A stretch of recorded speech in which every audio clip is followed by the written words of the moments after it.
that the carry and the 1-1 has been banned, we would expect that the Matrix will be one of the priorities for both these teams. Yes, well mentioned there, ladies and gentlemen. We're going to go into the drafting phase right now. Personally, I always believe 75% of the fights are won in the drafting phase. It's about picking up the right tools for the right job. And right now, both of these two teams, they need to try to ban away what is required and that the tools they do not want to see on stage. You can already see the respect, right? Yeah. I mean, when we watched the upper brackets, we saw that in game one, a lot of the teams, they opt to go just for the regular bans, the prio bans, read out your opponents. But now in the lower brackets, it's a best of three, not a best of five. Yeah. You can't risk losing that first game, especially considering that, you know, for both of these teams, momentum is very, 100%. very important. So Lolita ban, the glue ban that we mentioned earlier, but now it does leave S11 Gaming with the first pick. And honestly, they can go for a lot of different heroes here. Kaja, Yves. Yves is also there.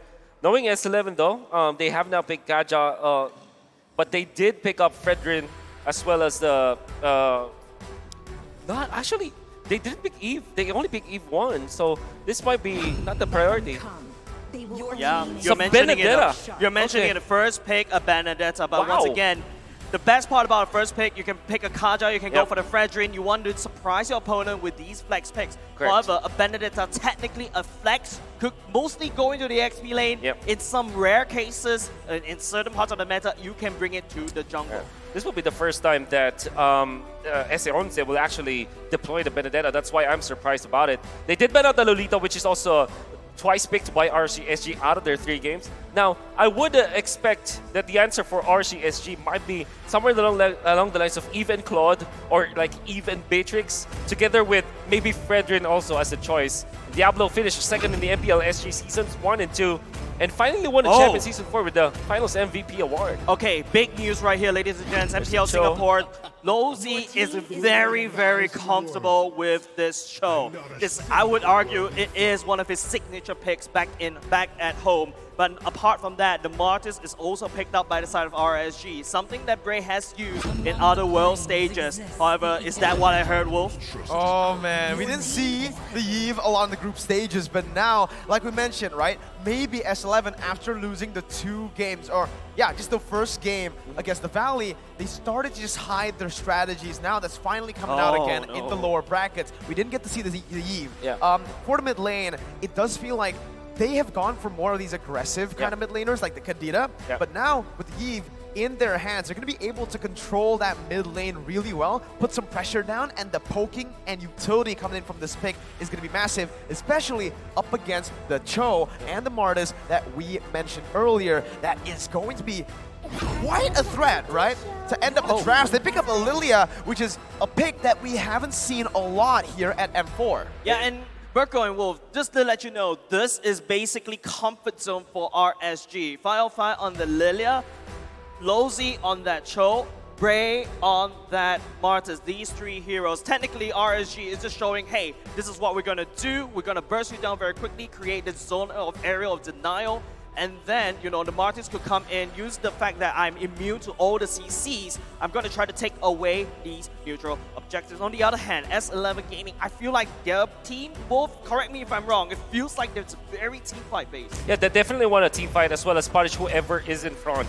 Which, if you think about it, looking at the composition of S11, they want to utilize this Grok in the front lines, and then they kind of connected together, so they want to combo their World Charge into the real-world manipulation, and this makes the Lilia pick so much more stronger. Also, they want to have a lot of laning presence. Lilia is one of the best laning mages out there. Martis is going to be one of the, I would say, faster junglers, if you think about it. And of course, the Cho can make the early plays, which kind of tells me that RSG, just like how they faced Occupy Thrones, they want to finish this fast. Yes, they want to finish this fast.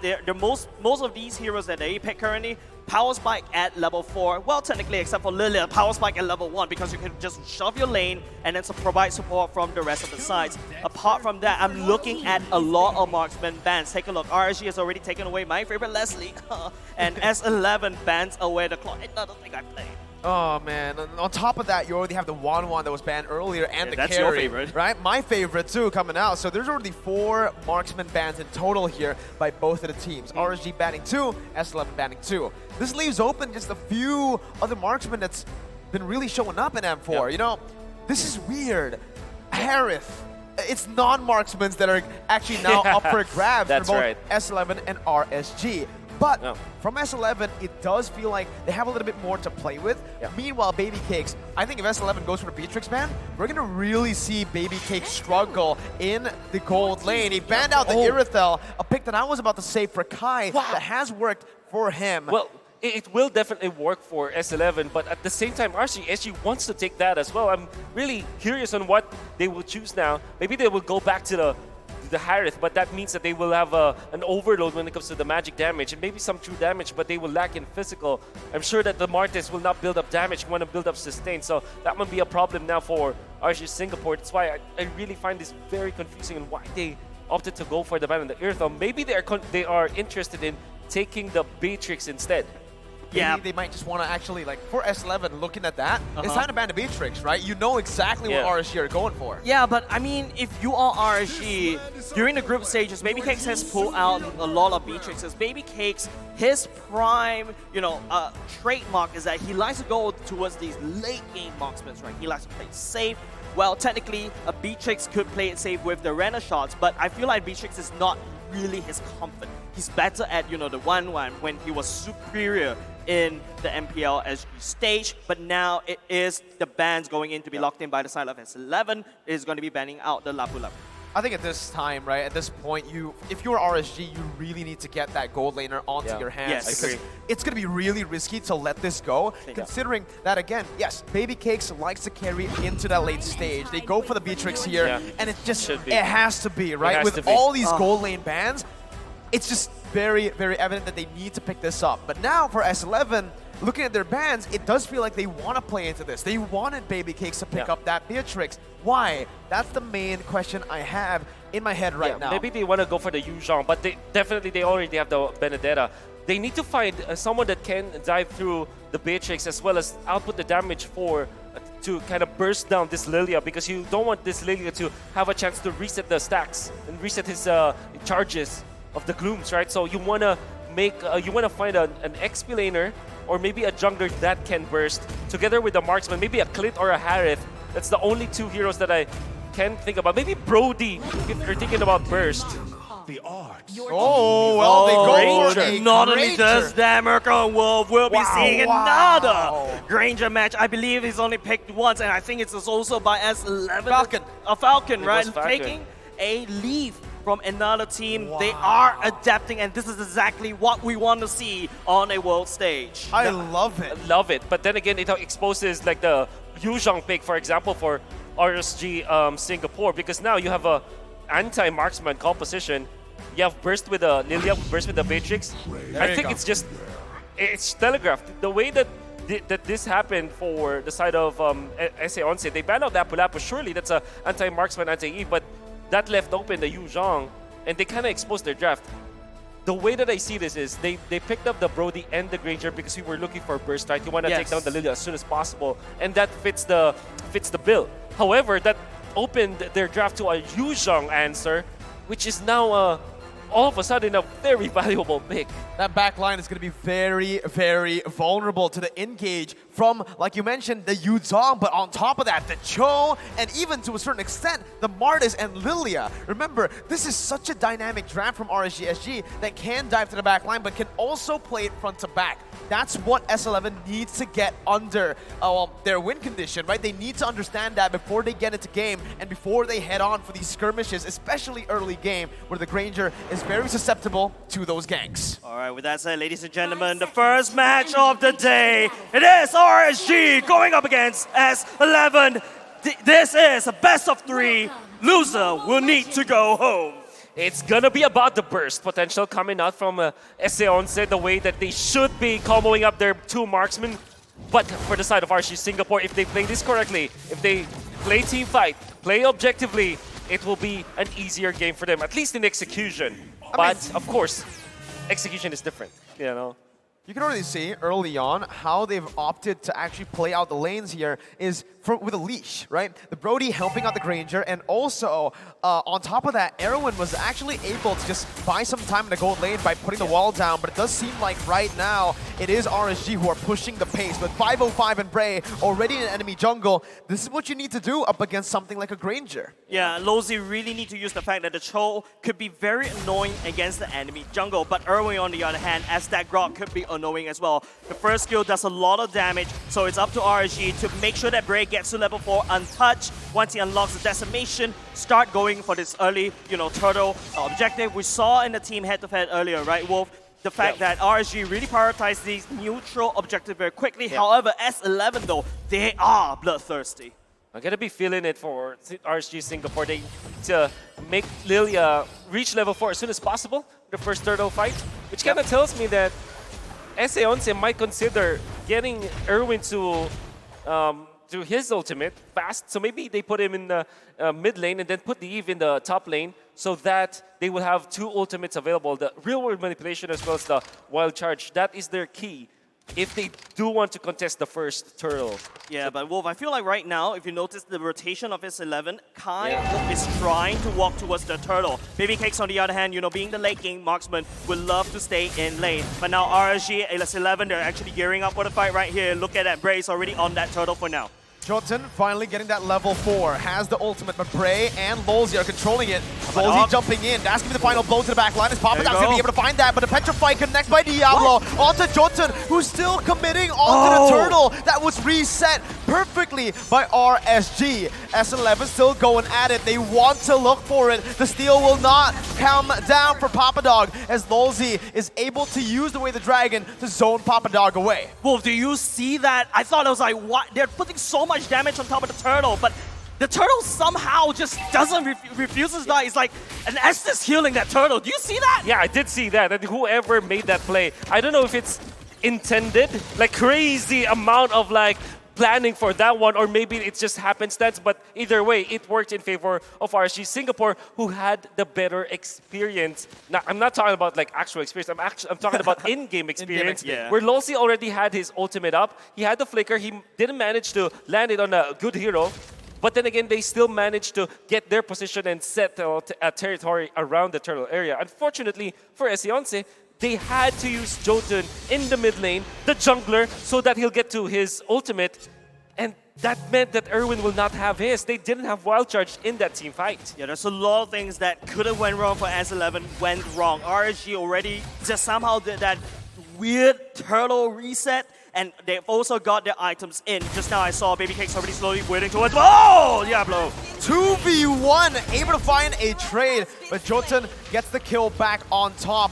He doesn't go for the turret gold up in the XP lane, however, which is very, very interesting here. Still respecting the other RSG members. They're not visible on the map, but let's take a look at the emblems now. Yeah. Surprised to see a Weapon Master for the Brody, because typically you want to go for a killing spree. Yeah. But I guess they want to just take over the early game as soon as possible, which kind of, it kind of speeds up your damage output if you're the Brody. And they do want to go for the burst. That's what we talked about. That's probably why they chose the Weapon Master over anything else. Yeah, correct. I feel like the Grandeur already has that big burst. That's why you give the killing spree over to the Grandeur, the Weapon Mastery over to that Brody. The Brody, technically speaking, is like a, this is not a short-term plan that S11 wants that Brody. Kai needs to go for that mile. He's constantly landing down those auto attacks as the second turtle has spawned. With the second turtle, it comes down again to that control. And in the mid lane so far, it has been RSG. But right now in the 4th minute, S11 has actually been able to clear the mid lane first. But you can see the adaptation from RSG. Amazing turtle reset towards their side. As now, the mini waves are going to be crashing again into the mid lane. Erwin still in the front, getting the wall down as Papadog jumps in, but is going to be cancelled out as that's going to be Chen who picks up the turtle. Bray going to be caught. That's a lot of damage. The Torn Apart Memory finishes him off as Lolzy tries to run away, but Kai is going to be able to take the damage down, to pick the double kill up, and to equalize and take the lead back for Argentina. S11 literally stabilized a very dire early game. Now RSG on the back foot right here. Look at how S11 is actually punishing Baby Cakes. Real one manipulation, oh no, it doesn't connect on top of Baby Cakes. Unfortunately for RSG Singapore, they weren't able to utilize their biggest team fight ultimate, which is the Dragon Force coming out from Diablo. That's why S11 found a big opening, and they can burst the turtle so easily because of their double marksman setup. Well, because of the Brody's damage and the Weapon Master, you saw him critting over 1,000 damage onto the turtle. And of course, Jotun being a Granger can really burst that turtle down so easily. And that's why S11 was able to just establish territory this time. A great recovery from the Argentinian squad. Ice Queen 1 already built for the side of Chen. You notice Jotun has already started to take more resources away from RSG. Bray has already completed Hunter Strike, so that could be a pulse spike. He needs to try to play around that. Unfortunately, S11, Jotun is a Granger. The early game, aggression that S11, they're looking for the kills, they're looking for these small little objectives, and they're looking really good.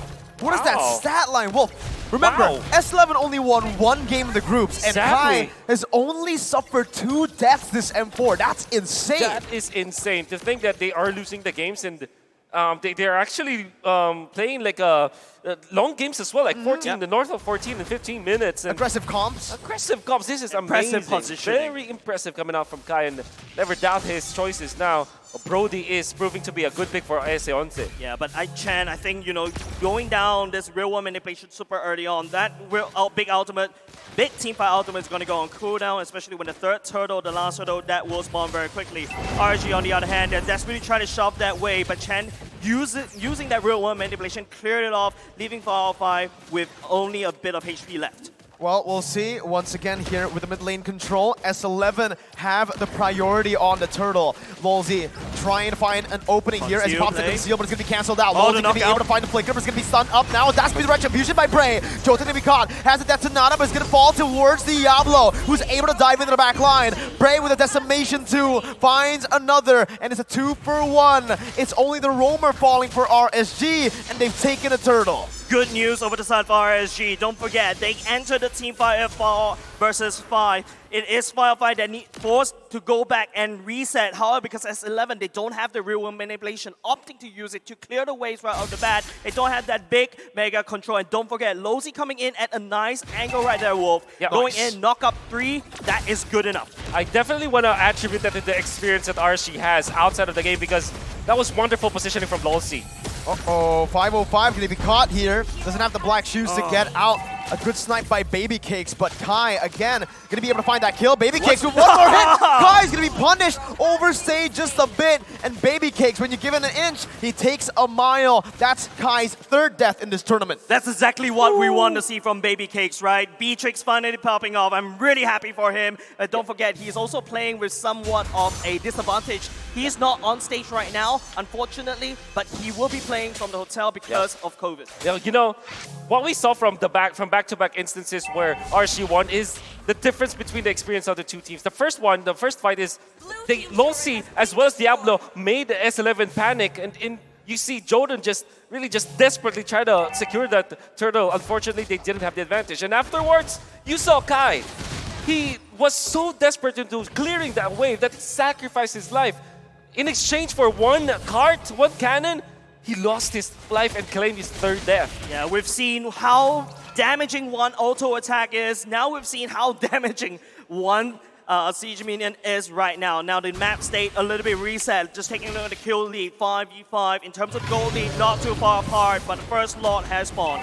I think for me, S11, right? The main mistake that they've been doing right now is they're not utilizing the early lead that Kai has. Baby Cakes has equalized and at this point is actually ahead of Kai. That's going to be Lolzy who finds the way the dragon with the GQ no flicker. Everyone's going to fall. The Torn Part memory is going to be able to punish one member down. Diablo's going to dash. He gets the petrify onto 2 members. Zones the back line. Meanwhile, Kai and Papa Dog able to find a double kill. Jotun still trying to find Diablo right now as the other members comes in as well. Diablo going to fall. It's a 3-for-2 for the Argentinians, and just like you mentioned, Jace, the Lord is up. S11, this is the time for them to try to take that one Lord away. That is a neutral objective that they don't usually prioritize, and now they're learning, they're adapting. RSG, on the other hand, they fall a little bit too far. It is Diablo that overextended a little bit too far, and I have to admit, S11 using Kai and also Papa Dog to zone out the rest of RSG, that's insane, as S11 took this Lord uncontested. That is the skirmish that I call exchange of prisoners, wherein you kind of trade your XP laners the opposing explainers goes for your backlines and your explainer goes to the opposing backlines. Unfortunately for RSG Singapore, after the fact that the Dragon Form is over, you don't have that teamfight integrity anymore. Whereas if you're looking for the Benedetta, there's infinite amount of damage you can get. And S11 just won that skirmish because they have the better firepower or more sustainable firepower compared to RSG Singapore. Just now when the item was showing Kai is BOD, Legion, anything that has like, that gives you attack damage, he's already have it. This Weapon Master, S11,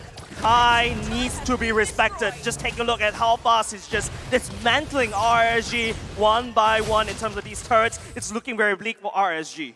It just, as I said, right, I felt like Kai wasn't utilizing the early lead, and just right there, he pops it, has the mid-game power spike, he goes in with the team, and that's what they need to do. Bray is going to be actually taken low here with the real-world manipulation, and the Death Sonata that's going to be able to find it, and we're quickly forward to find a wild charge, as Lolzy falls as well. Diablo has the Petrify, gets Jotun up, but Kai in the back line is going to be able to free hit. Baby Cake's going to lose a lot of HP, but Kai's going to be able to flicker out. Winner nature by Baby Cakes. Papa Dog diving in, again, dealing a lot of damage, but it's not going to be enough to take the rest of the RSG members down. It's a 2 for 2, but the Lord is munching on the turret. Meanwhile, Papa Dog gets the tier 2 down in the mid lane, and RSG are still going to be able to defend for the base turrets. Wonderful defense coming from RSG Singapore if you think about it. However, S11 just found the opening. I think this is because of Papa Dog's initiation from the backlines. And this is not the first time that Papa Dog has impressed us. Even Mirko casted them outside of M4, and he's already making wonders. I think he learned a lot from that tournament, and now he's flexing it all over RSG Singapore. Yeah, Brute Force breastplate already being built by the side of the Jotun. That's why Diablo is unable to find the target to burst him down quickly before he could do any collateral damage. The fact that, you know, Chan land down the real world manipulation catching 2, that's technically a big stun. It allows Jotun just land down the Death Sonata, but however the kick, wrong side. Lolzy will be able to shove Papa Dog away, but wait, Erwin's in the back line. It's a misplay here by both Lolzy and Erwin, but it's Erwin who gets punished down. Jotun looking for a plane, that's the real world manipulation. Locking Baby Cakes down as the Death Sonata comes down as well. Baby Cakes flickering out and getting back to safety. Man, it was just out of vision. Lolzy wanted to get the flicker down to get behind, and on top of that, Erwin, he wanted to capitalize, but he just couldn't. It's very difficult to beat Erwin in this game, actually, because this is like a second pick rock.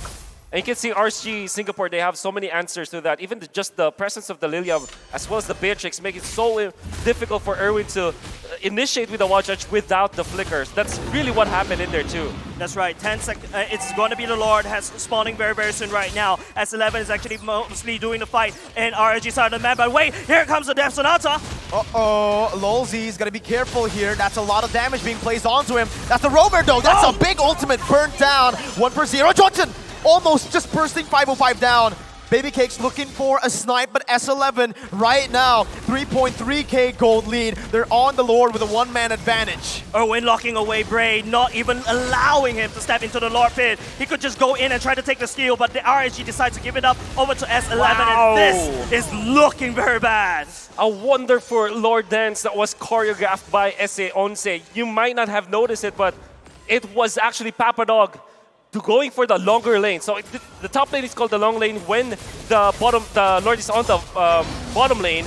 And that is how they managed to disperse RSG Singapore. RSG had to think about their lane up top and also the Lord. Well, S11, that's the reason why they committed the real-world manipulation outside of the Lord, because they know that if they fend off RSG Singapore, if they poke RSG Singapore, RSG will not have any shot at taking the Lord. That's right, if you noticed earlier right now, if you take a look, it's damage dealt mostly by Chan with the real-world manipulation, right? And not only just that, S11 is also sending this Lord all the way down top. It is very vulnerable. RSG technically do have, you know, the Beatrix, the Bandit's Rage with the bombs as well, should be able to help to clear out the wave. However, RSG, they need to make a play. It's all up to Lolzy to be able to pick up the right targets at the right time, like how he did in the early parts of the game. That's the siege coming down as S11 finds the base turret.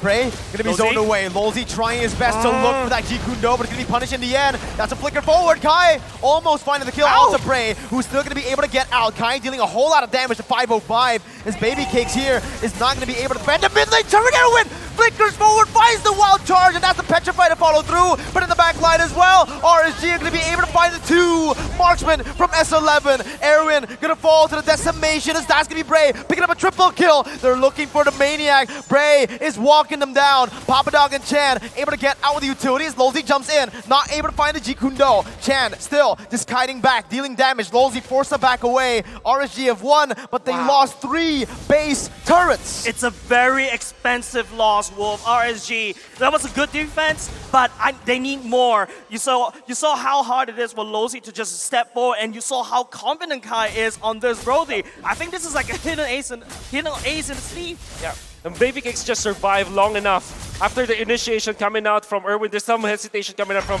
S11, but imagine if they chain together their Benedetta, Purify, and Electro Final Blow with the Wild Charge, and of course the Real World Manipulation, there will be no chance for Baby Cakes to survive. He did survive because of the Wind of Nature, and because of the fact that he got out of the Real World Manipulation, but it would have been the death of RSG Singapore had it not been that Baby Cakes was able to survive. And S11, surely they are executing properly, but they need to be more coordinated in those pushes. Still, RSG Singapore on the back foot. That's the Petrify, and that's Papadog getting out. That's the damage coming through from Kai. He's Oh going to my be able to goodness. actually dish him down. Both Baby Cakes and Lolzy falls down. Diablo trying to find the saving grace here, but Kai's going to be able to stun him up. no. The Petrify will not be able to save him. Diablo gets the immortality in time, but now in a 3v1, it is Chan who picks up a triple. 505 going to be sandwiched here by both Jolton and Erwin. That's 505 still cutting away. Jolton going to be caught low. 505 versus the world, and it's a maniac for Chan. S11, the Argentinians are looking for the end. Chan, the real world manipulation is so crazy, and it just does Bray left, and they're gonna have to try to fight this. Torn apart memory by Kai to zone him away. S11 strike first in the lower brackets in a best of 3 up against the Singaporean champions. GG well play over to S11, the Argentinian fans must be cheering. Even though everyone was voting against them, they showed us, oh, we are wrong. What a great maneuver coming out from S11. It all started with Papadog just baiting them out, so they formed a circle. It's an outer circle versus inner circle thing, where the outer circle is S11. They invited the inner circle, which was RSG Singapore, inside their own territory, then took them out one by one. The phalanx of Argentina was so good, and the maneuver allowed them to take the full team wipe.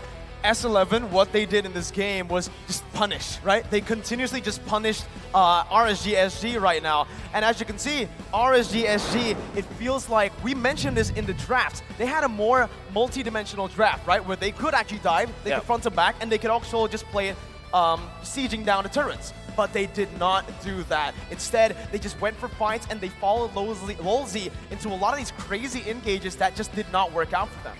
Yeah, I just feel like, S11, man, that was a really good game. Yeah. Beating down RSG Singapore, but of course, we gotta talk about M4 Battle Night that's going live this January 21st. Expect loads of events and rewards up for grabs in-game. So what do you have to do? First off, complete battle task in-game on January 21st to get a skin choice chest. You can choose the skin that you like from the chest, and the best part is there's a Stellaris Ghost skin.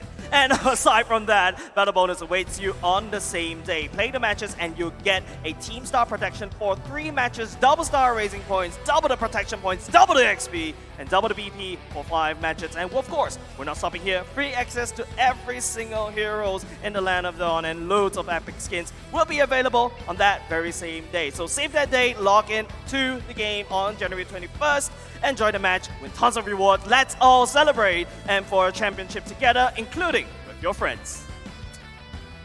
I just can't get over the fact that there was the chemistry coming out from S11 is really showing up this game. There were times that there was a little bit of a blunder. There were mistakes made for sure, but when they win the fights, they look really good. They look really good as well, but who else is looking very good as well? It is going to be our analyst, Dave, Leo, Gideon. Take us through the draft. Uno más, mi amigos. Uno más por S11.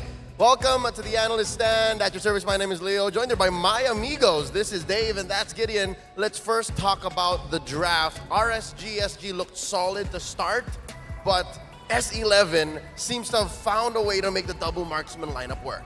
honestly, the Super League has really impressed me so far, and especially the talents that's coming out of the Latam region. They continue to progressively get good. But this particular draft was interesting because when we look at it, my goodness, it is just ult, and then the Eve, it's just every single movement you think you can get ahead, you just can't. You can't leave that real world manipulation without dying.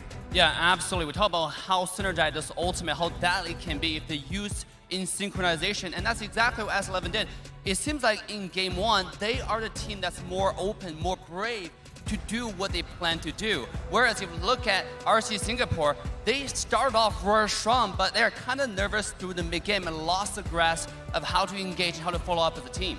But if you're going to look at the in-game stats, it's a little closer to call, right? There have been definite moments where RSG was in control. I'm talking early game, a little bit of that mid-game. But when it came to late game, again, you see the difference maker that these two marksmen have when it comes to taking objectives, especially if they're for free. S11 Gaming is in it. They are. They're in it to win it for sure. They know that this is tournament live, so they're playing even harder than before. Just notice the positioning of specifically Kai and Jotun. Because if we're talking about Papa Dog, he's doing his own thing, but Kai and Jotun have to work in tandem with each other, especially against RSG like that. Yutong could have been the game breaker for them. Yeah, absolutely. But sometimes when Diablo trying to go for the backline, he have to go really far to reach the Granger and Brody. Whereas for Benedetta by Papa Dog, it seems like it's within the reach. Every time he ults, it just reach out the backline, and Baby Cake's always in trouble. And that is something that for RSG going to game two, they have to figure out a way how to play more backwards, how to focus on one target at a time instead of chasing all different targets at the same time. Yep, and there was a lot on the back of one of the older brothers for RSGSG. I'm talking about Lolzy. He could find some angles on that show. He took a lot of damage, peeled as a tank, as a roamer, but in the end, again, when it comes to firepower, most likely he just ended up dying after those engages. Again, I think that's what Dave was trying to get at when it comes to the RSG, front to back, back to front. Like, how do you reset from there? I think it comes down to the heroes that you have selection to. The Cho versus the Grok. I think, you know, if we're talking about the muscle, physically, Lolzy looks big, but Erwin is even bigger here. The supermodel himself is able to kind of get that information, open up that space before taking him out. No, what I see mostly in the mid-game when I see from RSG is that they need to shake away the nervousness and really just go for it and wait for the team and get ready. Yep, given the fact that they're not complete here in the stadium, it is what it is. But again, competition is going to continue. The show must go on. If there is one player we are going to highlight, it's the MVP. We're going to be awarding that very soon. I have just my eyes on the man Shan. Like, it's no doubt, right? The box that the Eve puts up, it's gotta be the Eve that helps set it up, because again, you mentioned how Diablo can actually find their targets, and you mentioned the Brody and the Granger. But what about the Eve though? What about the Eve? Yep. Personally, I'm hoping that it's Papa Dog, but we're gonna be seeing very shortly who it's going to be. S11, come on, give me that prediction right. Is it going to be Papa Dog or Chan? Maybe Irvin. Maybe Erwin? Chan. Okay. All right, so you didn't get your prediction right, Gideon, but talk us through exactly what Shan brought to the table. Look, this entire composition is dedicated around this real-world manipulation and maximizing its impact. The fact is, as soon as he gets that Ice Queen Swan, it makes it so difficult to walk out of it naturally, but add the ultimates coming in. The Grok ultimate, the Granger ultimate, and not to mention, even though, hell, maybe it's just one person, Kai can just do all the work. Just lock down one person, and that's all you need. And one thing I do want to talk about here with this E pick is not first picked actually in the draft. It was actually in the second rotation of the first round of draft, which is quite interesting because for RSG in their screaming phase, they actually had a not so great of a win rate with Eve, so they're kind of shy of picking this character out. But you cannot deny how strong this character is. The amount of utility the slow can offer to the entire game is absolutely insane. Here we're taking a look at a heat map of the MVP for game one. Yep, again, as a mid laner, the Eve is going to start there. But you see how important Chan is to the game plan of S11. RSG, this is, I think, the stride for them, right? I think there was a successful invade in the first rotation for the purple buff, but that didn't shake Chan, that didn't shake S11. Absolutely, because let's remember that the jungle isn't supposed to be that hyper carry that we want to, and if we're looking at the heat map, this is the first 5 minutes, right? Look at how hyper defensively Chan is playing. He never really touches the river, and even though first turtle is up, he doesn't need to be there. His ultimate, this artillery mage, still bombarding from afar. See, what's interesting is you can see how defensive it plays. That also is attributed because of how aggressive RSG was early game. You know, you saw the really smart invade strategy with Lozi distracting the jungler, the support, the mage. Meanwhile, on the other side, we have the Martis invading the blue buff in the early game. Unfortunately, they were not able to open up the lead. I really like the first turtle, how RSG really play really disciplined with Diablo, the mage, Lilia, to zone away the jungler, the Grandeur, but they're not able to carry through that advantage going further into the game. Coming down to game 2, it's all about confidence. That word for RSG, right? Can they really just stick to the discipline, stick to the principles, and really win the game? And that's something interesting to say because RSG, SG, the more, I'd say, veteran team here going into this matchup. And S11, yes, they are Latam Super League champions, but it's their first time on the world stage. So there has to be some nerves, but it might be that same nerves that just is like an animal put up against a corner. It fights for its life. Absolutely, and I think, you know, when we're talking about S11, right, and especially just how they are bred, the genes in them, some of them looking like absolute supermodels, like I got lost in Chan's eyes there for a moment, but hopefully it continues on. Let's go ahead and throw it back to our casters, Jays, Wolf, and Mirko. Throw us back into game number 2. Thank you very much, Dave, Leo, and Gideon. Wow, look at me in the eyes. Say that you love me. I guess that's what Chan basically mesmerizing